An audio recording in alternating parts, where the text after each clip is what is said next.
Já se passaram 27 dias desde o início dessa guerra absurda, e as negociações em Riad, conduzidas pelos Estados Unidos com aquela diplomacia de bastidores que mais parece um jogo de cartas marcadas, terminaram em um verdadeiro impasse. Tanto o Kremlin quanto a Casa Branca soltaram comunicados que se contradizem como água e óleo. Os americanos insistem em um acordo com Kiev para evitar ataques à infraestrutura crítica e garantir a segurança no Mar Negro, enquanto Moscou jura de pés juntos que recebeu promessas de alívio nas sanções. Quem está mentindo? Difícil dizer, mas uma coisa é certa: ninguém parece disposto a ceder. Enquanto isso, Donald Trump deu uma entrevista sugerindo que a Rússia estaria deliberadamente prolongando o conflito, mas, pasmem, não tem nenhum plano para mudar essa realidade. A situação, no entanto, começa a ficar mais clara. Moscou pressiona para forçar a Ucrânia à rendição, mas esbarra em dois obstáculos. Primeiro, o cenário no fronte está se tornando mais favorável a Kiev. Segundo, e talvez o mais importante, a sociedade ucraniana não aceita ser aniquilada, mesmo que Trump insista nessa possibilidade. Na região de Belgorod, os combates não dão trégua. As forças ucranianas alegam ter expulsado os russos de Popolka, mas não de Demidova. Enquanto isso, Moscou reforçou suas tropas na área, sugerindo que seu objetivo é cortar o acesso ucraniano à região de Kharkiv e enfraquecer as linhas de suprimento russas no eixo de Pokrovsk. Por enquanto, o plano parece estar funcionando. Vladimir Putin, em mais uma de suas declarações ambíguas, tocou no assunto da rotação dos mobilizados. Uns interpretaram como um sinal de que o cessar-fogo estaria próximo. Outros, porém, viram nisso a preparação para uma nova onda de convocação. Afinal, se há rotação, é porque alguém precisa substituir quem está saindo. O fato é que Putin não fala sobre os mobilizados há tempos, e suas palavras foram recebidas com desconfiança. Enquanto isso, os soldados russos continuam relatando condições desumanas no fronte, ataques ucranianos letais, comandantes que enviam tropas para o massacre sem apoio e feridos que são impedidos de receber tratamento adequado. Agora, vamos aos detalhes das negociações fracassadas. A diplomacia paralela dos Estados Unidos em Riad não trouxe resultados concretos.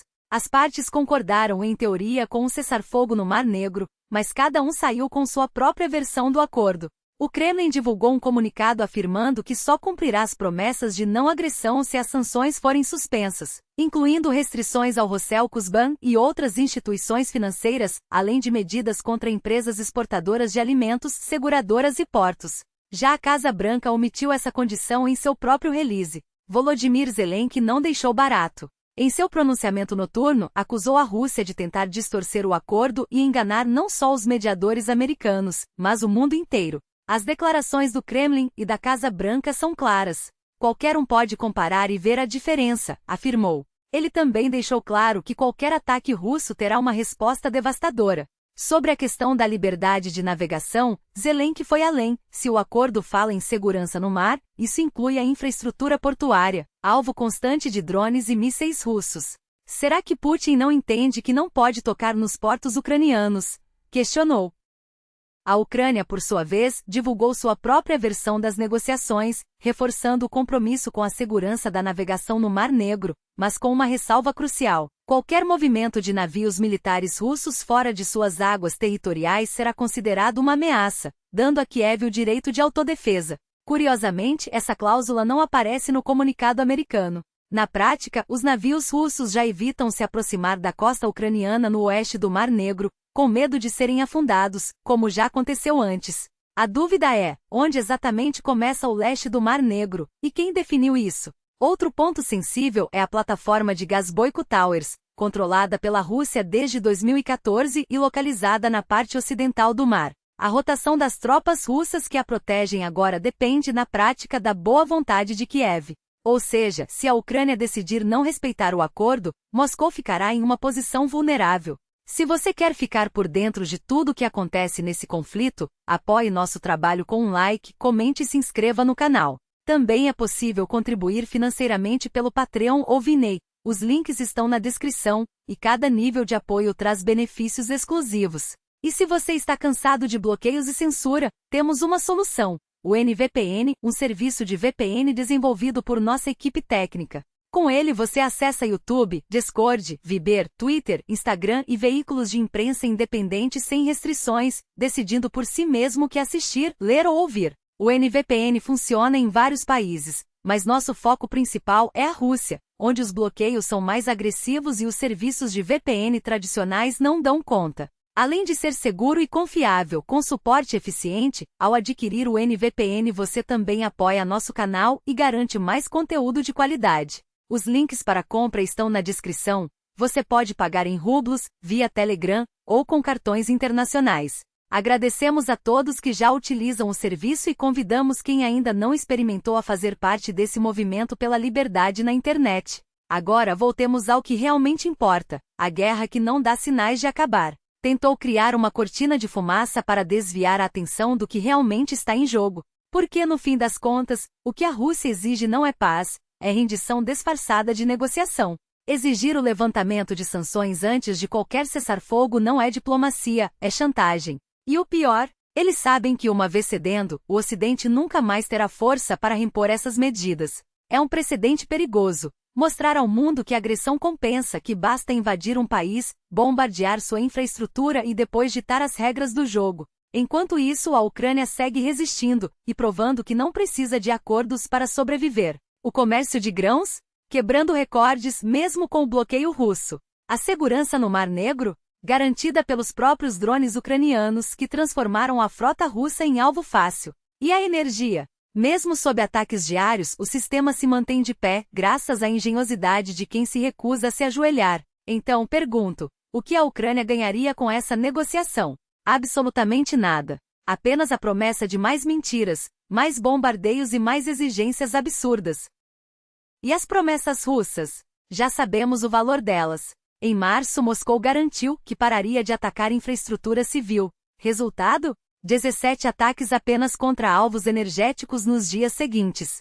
17. Não é erro, não é coincidência, é padrão. A Rússia mente como respira, e o Kremlin não tem vergonha de fazê-lo. Quando afirmam que não miram em civis, as imagens de hospitais destruídos e bairros arrasados desmentem cada palavra. Quando dizem que respeitam acordos, os drones ucranianos filmam mísseis caindo sobre usinas elétricas horas depois. E quando acusam a Ucrânia de violar moratórias que nunca existiram, como no caso da estação de gás em Sudza, a verdade é simples. Eles inventam regras para justificar seus crimes. O mais irônico? Até os supostos aliados de Moscou já não acreditam nessa farsa. Os Estados Unidos, por exemplo, receberam da Ucrânia uma lista detalhada de infraestruturas críticas que precisam ser protegidas, não apenas energéticas, mas também civis. Mas o Kremlin, como sempre, escolheu ignorar. Porque para Putin, moratória é apenas uma palavra bonita para ganhar tempo enquanto seus generais planejam o próximo ataque. E Trump?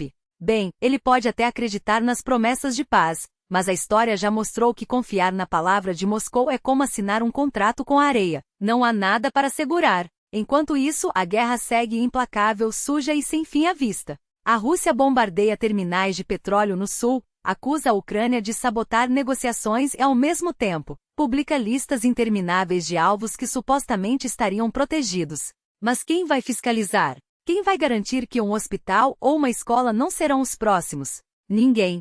Porque no mundo de Putin, as regras só valem para os outros. E enquanto o Ocidente debate se deve ou não ceder às chantagens, Kiev continua lutando, não por acordos vazios, mas pela sua própria existência. A pergunta que fica é: até quando vamos fingir que essa negociação é séria?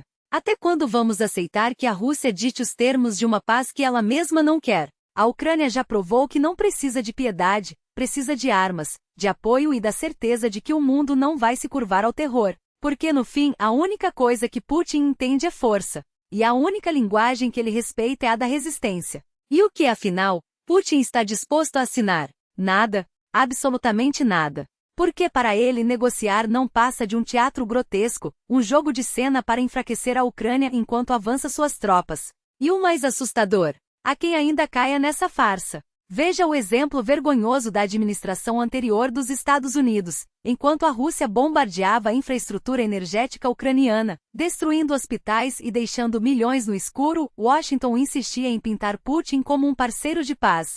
Não era ingenuidade, era cumplicidade. Uma cumplicidade que se traduzia em promessas vazias, em declarações que soavam como delírio. A Rússia quer que isso acabe, dizia Trump, como se o Kremlin não tivesse passado o ano sabotando qualquer chance de acordo. Como se Putin não estivesse naquele exato momento planejando anexar mais territórios. como se a guerra não fosse desde o início uma escolha russa, e não uma escalada acidental. Mas há uma verdade que esses jogos de palavras não conseguem esconder: a Ucrânia não negocia sob pressão. Ela não se curva a ultimatos. E o povo ucraniano, esse sim, sabe exatamente o que quer. Uma pesquisa recente do Instituto Internacional de Sociologia de Kiev revela uma nação unida na resistência. Quando questionado sobre uma trégua temporária de 30 dias, 77% dos ucranianos viram nela não um passo para a paz, mas uma estratégia para expor a hipocrisia russa. Para 47%, era a prova de que Moscou não quer paz, quer apenas ganhar tempo. Outros 12% enxergaram a oportunidade de desbloquear ajuda humanitária, e apenas 17% rejeitaram a ideia, temendo que enfraquecesse o país. O recado é claro: os ucranianos não são ingênuos. Eles sabem que uma trégua sem garantias é uma armadilha. E quando perguntado sobre as exigências absurdas da Rússia, fim da mobilização, suspensão do fornecimento de armas, interrupção do compartilhamento de inteligência, 79% rejeitaram categoricamente. Não há espaço para concessões. Não há ilusões. Porque para a Ucrânia, paz não é um pedaço de papel assinado sob coerção. Paz é segurança. E segurança hoje só existe com garantias concretas. Os ucranianos deixaram isso explícito: 62% não aceitariam um cessar-fogo sem nenhuma proteção. Mas se houvesse garantias, tropas de paz ocidentais, adesão à OTAN, ou mesmo um reforço nas capacidades de defesa, a disposição para negociar mudaria. Não por entusiasmo, mas por pragmatismo. Porque eles entendem que a guerra não termina com palavras, mas com ações.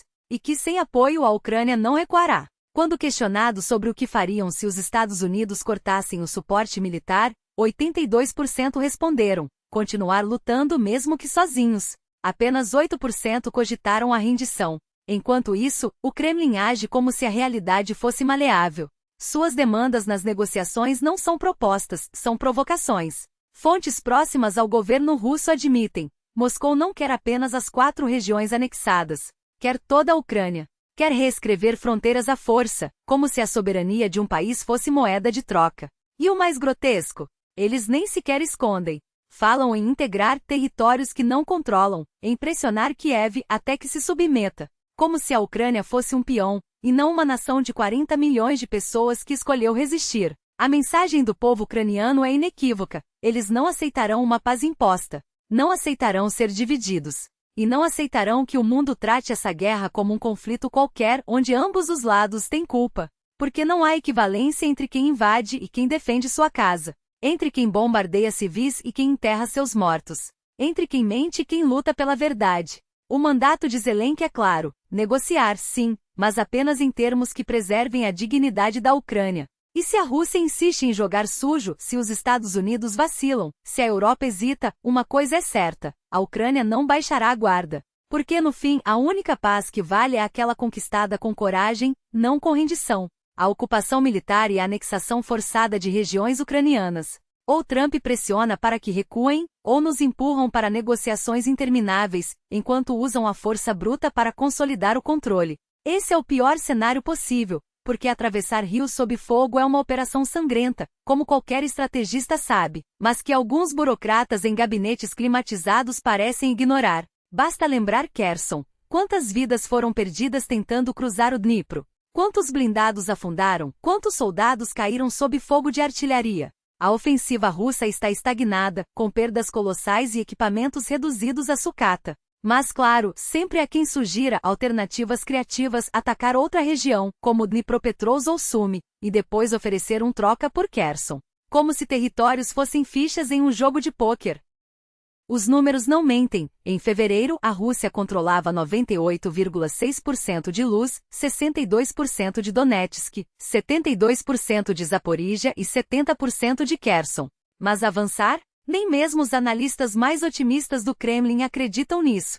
Para Moscou, hoje, conquistar 2 aldeias já é uma vitória estratégica. Tomar uma cidade como Kherson, ou mesmo avançar além do Dnipro, exigiria um milagre, ou o colapso total da defesa ucraniana. E sejamos francos, não há sinal de que isso vá acontecer. A guerra não terminará com um aperto de mãos em um salão dourado. Ela será decidida no campo de batalha, onde cada metro conquistado custa sangue e cada erro é pago com vidas. Em Kiev, sabem exatamente com quem estão lidando. Trump não é um mediador, é um jogador que aposta na exaustão da Ucrânia. Por isso a estratégia ucraniana é clara: resistir até o último cartucho, enquanto pressiona por mais apoio ocidental. A ajuda já prometida por Biden é vital, mas o tempo é curto. A Europa, lenta em suas decisões, precisa acordar, substituir dependências energéticas, reforçar suas defesas e garantir que a Ucrânia não seja deixada à própria sorte. Porque no fim das contas a equação é simples: a Rússia não parará enquanto acreditar que pode vencer. E Putin só recuará quando perceber que a derrota é inevitável. A Ucrânia, por sua vez, não tem escolha senão lutar. Ceder agora significaria perder tudo, não apenas territórios, mas a própria existência como nação. Trump, astuto como sempre, joga dos dois lados. Pressiona Kiev para negociar, mas sem cortar o fluxo de armas, pois sabe que uma derrota ucraniana seria um desastre para sua narrativa de força americana. Mas há um limite. Se apertar demais, até seus eleitores começarão a questionar como o presidente mais poderoso do mundo se tornou refém de um ditador. É uma dança perigosa, onde cada passo em falso pode custar caro. E o que isso significa para nós? Que a guerra não acabará em semanas nem em meses.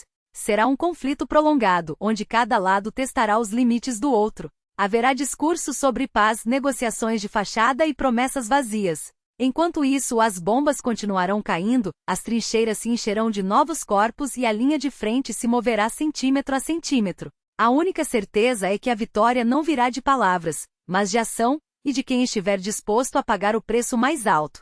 Por isso, cada doação, cada equipamento enviado, cada drone comprado faz diferença. Não são apenas números em uma planilha. São vidas salvas, famílias protegidas, cidades que resistem. O batalhão que estamos apoiando, o 192º dia da Brigada de Assalto, precisa de suprimentos para manter suas posições no fronte de Kharkiv. Já arrecadamos metade do valor necessário, mas o tempo urge. Cada dia de atraso é um dia a mais de risco para aqueles que defendem nossas casas, nossas ruas, nosso futuro. Sabemos que alguns enfrentam dificuldades para contribuir, problemas com transferências internacionais, bloqueios bancários, burocracia. Por isso disponibilizamos alternativas: contas no Privabank, transferências via Privo 24, doações em criptomoedas. Cada real, cada euro, cada dólar conta. Não é caridade. É resistência. É garantir que quando a história for escrita, não sejamos lembrados como aqueles que viraram as costas quando mais importava. Enquanto isso, os ataques ucranianos continuam. E, ironicamente, o Ministério da Defesa russo se tornou a principal fonte de confirmação desses sucessos. Em 24 de março, Kiev atingiu infraestruturas críticas na Crimeia e no sul da Rússia, interrompendo linhas de transmissão e danificando instalações de gás. Moscou chama de ataques a objetos pacíficos, como se usinas elétricas e gasodutos fossem alvos civis. Mas a verdade é clara: a Ucrânia não está mirando em escolas ou hospitais. Está mirando no que mantém a máquina de guerra russa em movimento. E é isso que importa. Não as palavras bonitas, não as promessas de paz, mas os fatos no terreno. A Ucrânia luta porque não tem outra opção. E nós lutamos ao lado dela, não com armas, mas com o que podemos oferecer. Porque no fim a liberdade não se pede. Ela se conquista. E cada um de nós tem um papel nessa batalha. Não são palavras que movem exércitos, mas fatos. E os fatos, esses sim, não mentem. Cada imagem, cada gráfico, cada dado objetivo que chega do fronte não é mera propaganda. É a prova crua de que a Ucrânia não está apenas resistindo. Está avançando. Está drenando as forças de um inimigo que até pouco tempo atrás se acreditava invencível. Olhem para Belgorod. Não as narrativas distorcidas, não os relatos contraditórios dos canais pró-Kremlin, mas o que realmente importa: o controle do terreno. Uma semana atrás, falavam em limpeza total de Demidova. Hoje admitem que unidades ucranianas ainda operam na região, que contra-ataques os forçam a recuar para posições anteriores, que drones e artilharia transformam cada tentativa de avanço russo em um pesadelo logístico. Não há imagens confirmando a vitória que tanto alardeiam porque ela não existe. O que existe são soldados ucranianos, munidos de inteligência e precisão, desmantelando uma máquina de guerra que depende de mentiras para se manter de pé. E enquanto Moscou tenta vender a ilusão de uma zona sanitária na fronteira, a realidade é outra. Cada soldado russo desviado para Belgorod é um a menos em Kharkiv, em Donetsk e em qualquer outro ponto onde a Ucrânia poderia explorar fraquezas. Cada tanque perdido em emboscadas é um a menos para ameaçar cidades ucranianas. Cada drone abatido é um sinal de que a iniciativa está mudando de mãos, lenta, mas inexoravelmente. Não é coincidência que analistas independentes confirmem o deslocamento de tropas russas do sul e do leste para conter a pressão ucraniana. É o plano em ação. Forçar o inimigo a se fragmentar, a gastar recursos onde não pode se dar ao luxo de perdê-los.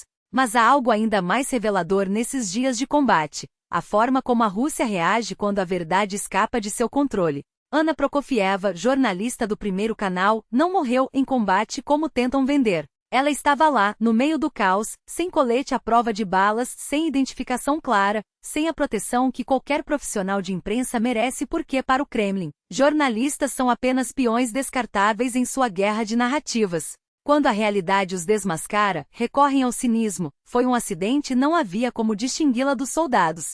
Mentiras baratas. Porque, no fundo, sabem que cada vida perdida, seja de um soldado, seja de um repórter, é mais uma prova de que seu sistema está apodrecendo por dentro. Enquanto isso, no fronte, a Ucrânia não dá trégua. Em Pokrovsk, ataques russos são repelidos com precisão cirúrgica. Em Zaporíjia, drones como o Babaiga transformam colunas blindadas em alvos fáceis. Em Kursk, as forças ucranianas mantêm a pressão, forçando o inimigo a recuar ou a se expor. Não são vitórias fáceis, não são avanços espetaculares, são vitórias construídas com suor, sangue e uma determinação que Moscou jamais entenderá. Porque, para a Ucrânia, cada metro de terra reconquistado é um passo em direção à liberdade.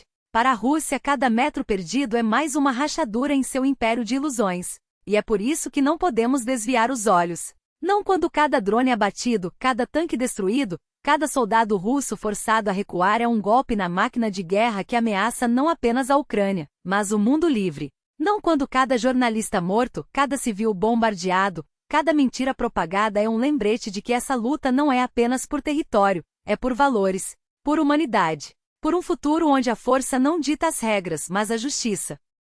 A Ucrânia não está pedindo permissão para vencer. Ela está lutando por isso, dia após dia. E cabe a nós, não com armas, mas com a verdade, garantir que sua voz não seja silenciada. Porque, no fim, a história não será escrita pelos que mentem. Será escrita pelos que resistem. Enquanto os combates se arrastam, a resistência ucraniana não se limita a conter avanços, ela os reverte. Cada contra-ataque, cada coluna blindada destruída, cada palmo de terra recuperado é uma prova de que a guerra não se ganha apenas com números, mas com inteligência, coragem e uma determinação que o inimigo não consegue quebrar. No fronte de Kurashov, as forças armadas da Ucrânia não apenas repeliram o avanço russo em direção a Andriiva, mas transformaram uma tentativa de ofensiva em uma retirada forçada. O que era para ser um golpe estratégico virou mais um exemplo de como a superioridade tática pode anular até mesmo os recursos mais brutais. E no setor de Velika Novozilka, onde os ocupantes sonhavam em abrir caminho para novas conquistas, drones ucranianos escreveram uma lição de eficiência. Uma coluna de tanques, blindados com redes e sistemas de proteção, foi reduzida a metal retorcido e chamas. 6 máquinas de guerra preparadas para romper defesas, caíram diante de operadores que não precisaram de artilharia pesada, apenas de precisão, paciência e tecnologia acessível. Essa é a nova face da guerra, onde antes bastavam tanques e infantaria, hoje a vitória se decide nos céus, com olhos eletrônicos e mãos que apertam botões a quilômetros de distância. E o mais irônico, a Ucrânia não depende de caridade estrangeira para dominar esse campo de batalha. Enquanto Moscou esgota seus arsenais em ofensivas fúteis, Kiev inova com drones produzidos em fábricas improvisadas, adaptados em tempo real, financiados por uma sociedade que entendeu que a liberdade não se mendiga, se constrói. Os números falam por si: 75% dos ferimentos russos em combate não vêm de fuzis ou artilharia, mas de ataques aéreos não tripulados. Uma estatística que desmonta o mito da superioridade numérica e expõe a fragilidade de um exército que, apesar de seus recursos, não consegue se proteger do que não vê. E enquanto analistas ocidentais debatem se a Ucrânia pode vencer, os soldados no terreno já provaram que a vitória não é uma questão de se, mas de quando. Cada drone que decola, cada mina que explode sob as lagartas de um tanque, cada posição recuperada é um passo adiante, e um passo atrás para um invasor que, aos poucos, percebe que não está lutando contra um exército, mas contra uma nação inteira.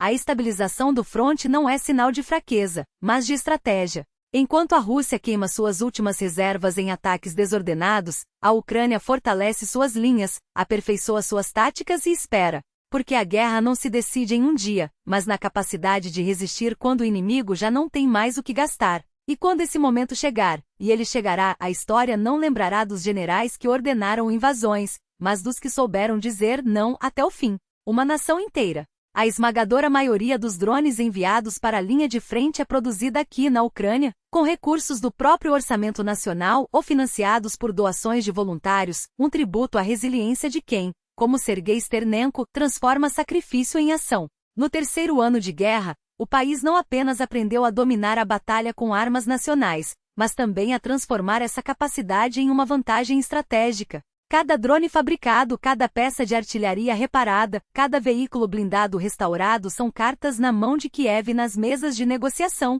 E como em qualquer jogo decisivo, quem segura as melhores cartas dita as regras. O complexo industrial militar ucraniano não se limita aos drones, embora eles sejam hoje a espinha dorsal da defesa. Especialistas em logística das Forças Armadas ampliaram a capacidade de reparo e modernização dos veículos blindados M113, informam fontes do próprio setor. A razão é simples: a Ucrânia já domina a produção de peças de reposição para essa frota, eliminando a dependência de fornecedores estrangeiros. Mais do que isso, os reparos capitais agora são realizados não apenas em fábricas, mas também em bases logísticas militares, acelerando o retorno das máquinas ao combate. E isso é vital. Os M113, fornecidos em mais de 1.000 unidades, a maioria pelos Estados Unidos, são a espinha dorsal da mobilidade no fronte. A capacidade de mantê-los operacionais sem depender de Washington define a velocidade da resposta ucraniana. Cada dia sem reparos é um dia a menos de resistência. Cada peça produzida aqui é um passo rumo à soberania militar. As boas notícias para a indústria de defesa não param por aí. A Dinamarca anunciou um pacote de 130 milhões de euros em garantias estatais para empresas dispostas a investir no complexo militar ucraniano, revelou a ministra da Economia, Yulia Sviridenko. O governo dinamarquês criou um mecanismo pelo qual cobre até 70% dos riscos de investimentos privados em fábricas de armamentos ucranianas. Para os produtores locais, é uma oportunidade de atrair capital, expertise e, acima de tudo, testar suas criações em condições reais de combate. Para a Europa, é a chance de transformar a Ucrânia em uma forja de inovação militar, um laboratório vivo onde a democracia molda as armas do futuro. E no longo prazo, isso pode redefinir o equilíbrio de poder no continente. Enquanto isso, as especulações sobre uma possível rotação de tropas russas seguem alimentando debates e ilusões. Analistas do canal Military Summary apontam que uma mudança significativa nas fileiras do Kremlin só seria viável em 2 cenários. O primeiro, um congelamento prolongado dos combates, onde a estabilização da linha de frente permitisse retirar parte dos soldados da linha de frente para uma desmobilização gradual. Mas isso não significaria paz, apenas uma pausa tensa, um frágil equilíbrio mantido à custa de acordos que ninguém tem interesse em romper. O segundo cenário seria uma nova onda de mobilização, onde centenas de milhares de recrutas substituiriam os veteranos exaustos. Contudo, isso traria consequências sociais devastadoras para a Rússia, aprofundando a crise interna e expondo as fissuras de um sistema já sobrecarregado. Por ora, nenhum desses cenários parece próximo. Não há sinais de que Moscou esteja disposto a interromper as operações militares por tempo indeterminado, nem de que Putin considere uma nova mobilização, pelo menos não abertamente. As declarações recentes do Kremlin sobre estudar possibilidades de rotação soam mais como um jogo de palavras do que como um plano concreto. Afinal, a última mobilização foi um dos momentos mais traumáticos do regime putinista, e qualquer menção ao tema reacende o medo de uma nova leva de recrutas enviados para a morte. Para rotacionar os mobilizados, seria preciso convocar ainda mais homens, uma equação que no atual contexto levaria ao colapso da coesão interna. Enquanto isso, a máquina de guerra russa segue operando no limite, com contratos militares automaticamente renovados e soldados presos em um ciclo de servidão involuntária. Mas se as promessas de rotação são vazias, a realidade dos feridos russos é ainda mais cruel. Soldados como Dmitry Polomogorov, da Unidade 1996-56, contam histórias que expõem a podridão do sistema. Após sofrer um grave ferimento por estilhaços em 27 de outubro, ele ainda não recebeu tratamento médico, salários ou qualquer tipo de assistência. Desde outubro, não consigo nem pagar as contas da minha família, relata, enquanto sua saúde se deteriora. Apelos à procuradoria, ao comando militar e até ao governador da região foram ignorados. Eles simplesmente não querem resolver. Não há vontade, não há humanidade. Sua história não é exceção. Outro caso, o de Alexander Dennis, do 2º Batalhão da 10.435ª Unidade, revela a mesma negligência. Apesar de documentos que comprovam sua invalidez, o exército se recusa a liberá-lo, forçando-o a assinar novos contratos sob pressão. Eles tratam a gente como lixo, desabafa. Essas não são falhas pontuais, mas sintomas de um sistema falido, onde a vida dos soldados vale menos que a manutenção da máquina de guerra. Enquanto Putin alimenta narrativas de glória e sacrifício, seus homens são abandonados à própria sorte, sem tratamento, sem salários, sem dignidade. A Ucrânia, por outro lado, sabe que cada drone produzido, cada blindado reparado, cada investimento estrangeiro é um passo rumo à vitória. Porque guerras não se vencem apenas com armas, mas com a determinação de quem recusa a rendição. E quando a história for escrita, não serão lembrados os generais que enviaram homens para morrer em vão, mas aqueles que souberam transformar cada recurso, cada aliança, cada gota de suor em resistência. A Ucrânia já provou que pode fazer isso. Agora, é questão de tempo, porque cada doação, cada gesto de solidariedade, cada voz que se levanta contra a indiferença é um muro erguido contra a derrota. E não se enganem, o inimigo não dorme. Enquanto alguns se distraem com falsas esperanças de negociações, enquanto outros viram as costas ao sofrimento alheio, há quem esteja na linha de frente, soldados, médicos, voluntários, lutando não apenas com armas, mas com a exaustão de quem sabe que o preço da liberdade é pago em sangue e persistência. Os números não mentem. Quando a narrativa de paz sem vitória ganha força, as doações caem. Quando a dúvida se instala, a resistência enfraquece. Mas a Ucrânia não pode se dar ao luxo de hesitar. Cada drone que não chega, cada gerador que falta, cada evacuação que não acontece é uma vida em risco. E não são apenas os soldados que dependem disso, são as crianças em abrigos, os idosos em cidades sitiadas, os civis que acordam todas as manhãs sob o som das sirenes. Eles não pedem piedade, pedem que o mundo não os esqueça. E há quem esteja fazendo a diferença, mesmo quando o sistema tenta silenciá-los. Homens como Alexei Kovalev, que desafiam bloqueios e algoritmos para garantir que a ajuda chegue onde é mais necessária, que transformam cada obstáculo em uma nova estratégia, cada tentativa de censura em um motivo a mais para persistir. Porque no fim das contas a guerra não se vence apenas com tanques e mísseis, vence-se com a coragem de quem recusa a rendição, mesmo quando as probabilidades estão contra si. Mas há outra batalha sendo travada nas sombras, uma que poucos querem ver. A Rússia já não é mais a mesma. Cada soldado que retorna traz consigo não apenas as cicatrizes da guerra, mas o peso de uma violência que não se apaga. As ruas estão se tornando campos de batalha. Disputas por poder, armas circulando livremente, homens treinados para matar agora sem rumo, sem propósito. O que acontece quando milhares de combatentes voltam para casa, carregando não apenas memórias, mas fuzis e granadas? O que acontece quando a lei do mais forte se impõe sobre a ordem? Já estamos vendo sinais. Tiros em bairros residenciais, confrontos entre ex-militares, crimes que não têm nome. E isso é apenas o começo. Quando a guerra acabar, se é que algum dia acabará, o verdadeiro teste virá. Porque uma nação que enviou seus filhos para matar e morrer não pode simplesmente voltar à normalidade. As feridas não cicatrizam com decretos. A violência não some com discursos. A Ucrânia sabe disso.